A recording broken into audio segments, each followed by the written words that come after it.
আরও একটি মাজারে তাণ্ডব চালালো সংঘবদ্ধ জনতা। এবার রাজবাড়ির গোয়ালন্দে বিক্ষোভ মিছিল নিয়ে মাজারে ভাঙচুর ও আগুন দেওয়া হয়।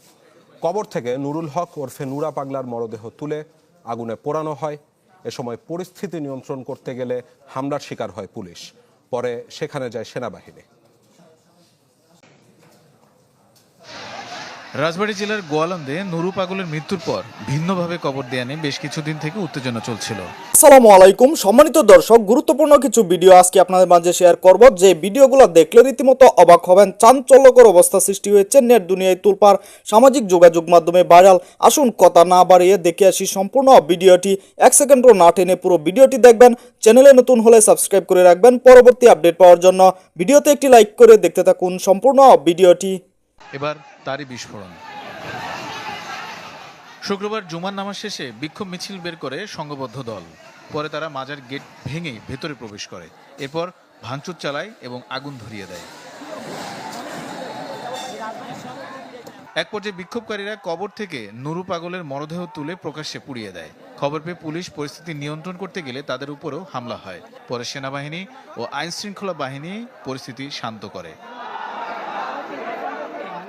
জানা গেছে, নুরু পাগলের মৃত্যুর পর গত 23 আগস্ট তাকে মাটি থেকে প্রায় 12 ফুট উঁচুতে বিশেষ বেদিতে দাফন করা হয়। বিষয়টি ইসলামের শরিয়া পরিপন্থী দাবি করে বিক্ষোভ প্রকাশ করে একটি পক্ষ। নেতৃস্থানীয় ছিল, তাদের কোনো নির্দেশনা এই কাজটা হয় নাই।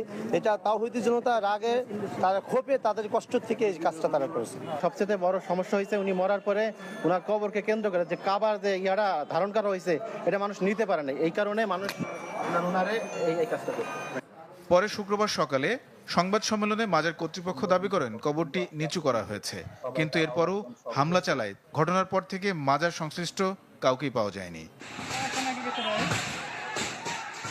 অন্যদিকে রাজশাহীর পবা উপজেলায় আজিজ ভান্ডারীর খানকা শরীফে হামলা ও ভাঙচুরের অভিযোগ মিলেছে।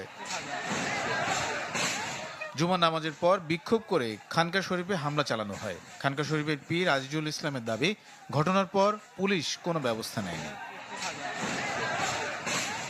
প্রিয় দর্শক, সম্পূর্ণ ভিডিওটি দেখলেন, অবশ্যই বুঝতে পেরেছেন ভিডিওটি গুরুত্বপূর্ণ ছিল।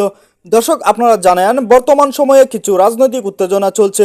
যেভাবে ডক্টর মোহাম্মদ ইউনূস চাপে রয়েছেন, সেভাবে কিন্তু একের পর এক চাপে রয়েছেন সকল দলগুলা।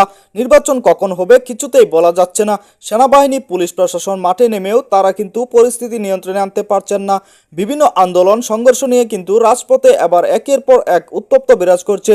দর্শক, আমরা অবাক হয়ে যাচ্ছি যে অন্তর্বর্তীকালীন সরকার ডক্টর মোহাম্মদ ইউনূস থাকা সত্ত্বেও দেশে অরাজকতা, অস্থিরতা, চুরি ডাকাতি বেড়েই চলেছে।